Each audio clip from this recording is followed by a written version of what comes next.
এই টাইপটা খুবই গুরুত্বপূর্ণ, সবাই একটু মনোযোগ দিবেন প্লিজ। আমরা গতদিন কিন্তু একটা টাইপের অঙ্ক করছিলাম যে একটা সংখ্যার উপর এরকম মাল্টিপল রুটস ছিল, মনে আছে? এখানে কিউব, এখানে 4, এখানে কিছুই না, এরকম এক্স ছিল। এরকম একটা সংখ্যার উপর এরকম মাল্টিপল রুট ছিল যেখানে রুটের কোলের মধ্যে এগুলো ছিল। তো যখন একটা সংখ্যার উপর এরকম মাল্টিপল রুটস থাকে তখন আমরা কি করছিলাম, এই সংখ্যাটা লিখে একবারে প্রত্যেকটা রুট এক লাইনে তুলে দিয়েছিলাম। বাট এই অঙ্কগুলোর ক্ষেত্রে দেখেন, এই একটু তাকাবেন প্লিজ, রুটের কোলের মধ্যে থাকা আর এখানে থাকা কিন্তু এক না, পার্থক্য বুঝতে হবে। এই জিনিস আর এই জিনিস এক না, এইটা মানে হচ্ছে ঘনমূল আর এইটা মানে হচ্ছে 3 ইনটু রুট এক্স, মানে রুট এক্স আলাদা একটা সত্তা, 3 আলাদা একটা সত্তা। আমার কথা কি বুঝতে পারছেন? কথা কিন্তু বুঝেন। রুটের কোলের মধ্যে থাকলে সেটা ঘনমূল, হ্যাঁ, কিন্তু রুটের কোলের মধ্যে না থেকে বাইরে থাকা মানে হচ্ছে এই রুটের সাথে এই জিনিসটা গুণ আকারে আছে, বুঝতে হবে কিন্তু। তাহলে এখানে একটা সংখ্যার উপরে এরকম মাল্টিপল রুট ছিল, তখন অঙ্কটা খুবই সহজ, একবার এই সংখ্যাটা তুলে দিয়ে এই প্রত্যেকটা রুট তুলে দিছিলাম, তাই কিনা? কিন্তু যখন এই একটা সংখ্যা আবার এই একই সংখ্যা এখানে আছে, আবার এই একই সংখ্যা এখানে আছে, আবার এই একই সংখ্যা এখানে আছে, তখন আপনি একবারে এই সবগুলো রুট তুলতে পারবেন না। তখন আপনাকে একদম এই, আমি আবার বলছি, এই বাম পাশ ডান পাশ থেকে কাজ শুরু করে আস্তে আস্তে পর্যায়ক্রমে এই বাম পাশে চলে আসতে হবে। তাহলে এই অঙ্কটা এই রুটগুলো একবারে তোলা যাবে না। একবারে তোলা যেত যদি শুধু এই এখানে 3 থাকতো আর এদিকে যদি এগুলা এরকম গুণ আকারে না থেকে এই রুটের কোলের মধ্যে থাকতো, তখন একবারে তোলা যেত। কথা বুঝেন?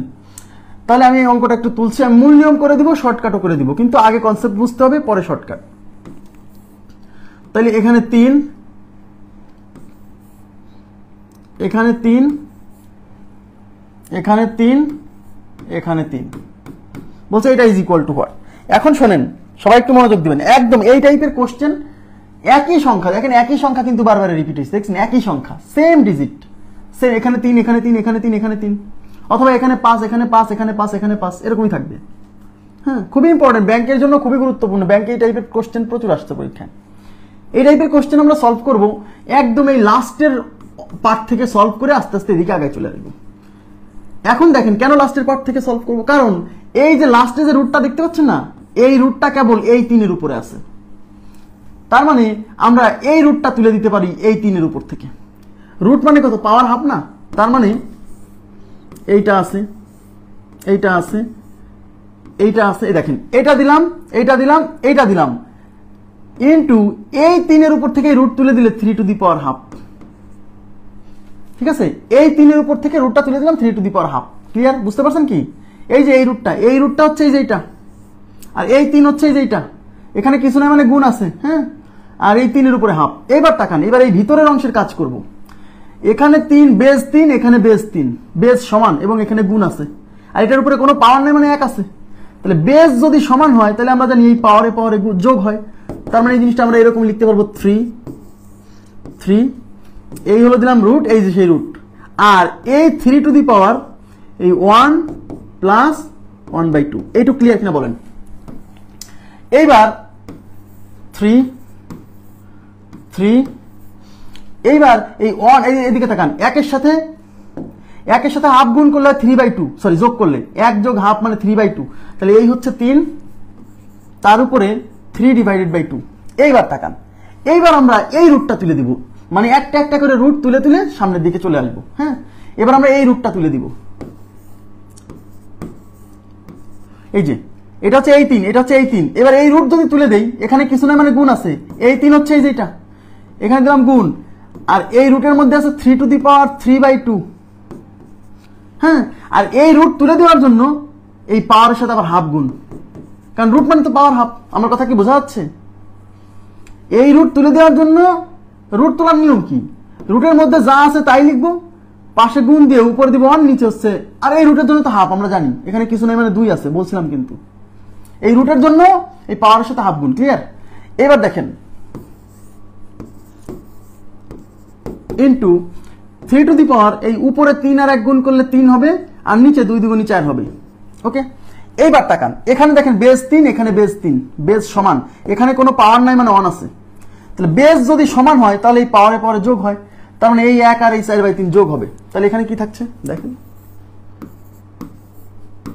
3 টু দি পাওয়ার এই যে 3 to the power 1 plus 3/4 1 plus 3/4।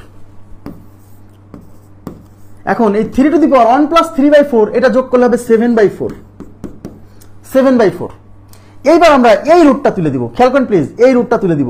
এই রুট তুলে দিলে পরে কি হবে, এই রুটের জন্য আবার এই পাওয়ারের সাথে হাফ গুণ হবে। তার মানে জিনিসটা এরকম 3 ইন্টু এটা হচ্ছে এই 3, এখানে কিছু নেই মানে গুণ আছে, আর এই রুট তুলে দিব, রুটের মধ্যে আছে 3 টু দি পাওয়ার 7/4, হ্যাঁ, আর এই রুটের জন্য এখানে পাওয়ার হাফ গুণ হবে। ক্লিয়ার কিনা? ওকে, এইবার দেখেন, এবার আমি এই অংশটা, আচ্ছা এই লাইনটা আমি আর একটা পেজে নিচ্ছি। কি ছিল 3 ইন্টু 3 টু দি পাওয়ার 7/4 তার সাথে হাফ গুণ, এটা ছিল লাস্ট লাইন, এটা ছিল লাস্ট লাইন। এইবার আমি 3 ইন্টু 3 টু দি পাওয়ার এই 7 অক্ষে 7 আর এই 4 দুগুণই হবে 8। ওকে, এবার দেখেন এখানে বেস 3, এখানে বেস 3, বেস সমান আছে আর এখানে আছে গুণ, তাহলে এর উপরে পাওয়ার নাই মানে 1 আছে। বেস সমান হলে এই পাওয়ারে পাওয়ারে কি হবে, যোগ হবে। তার মানে এটা হচ্ছে 3 to the power 1 plus 7 divided by 8। 3 to the power 1 plus 7/8 মানে হচ্ছে 15/8। এইবার আমরা এই রুট তুলে দিব, এই রুট তুলে দেবো। রুট তুলে দিলে কি হবে, এই পাওয়ারের সাথে হাফ গুণ হবে। তার মানে এই রুট তুলে দিলে ভিতরে আছে 3 টু দি পাওয়ার 15/8, আর এই পাওয়ার রুট তুলে দেওয়ার জন্য এখানে পাওয়ারের সাথে হাফ গুণ। 3 টু দি পাওয়ার উপরে 15 কে 15 আর নিচে হচ্ছে 8 দুগুণে 16। এইটাই আমাদের উত্তর, 3 টু দি পাওয়ার 15/16। বুঝতে পারছেন কিনা বলেন প্লিজ? 3 টু দি পাওয়ার 15/16 মূল কনসেপ্টটা বুঝছেন কিনা সেটা বলেন। এই টাইপের কোশ্চেন আসলে একদম শেষ অংশ থেকে একটা একটা করে রুট তুলে তুলে ক্যালকুলেশন করে সামনের দিকে চলে আসতে হবে।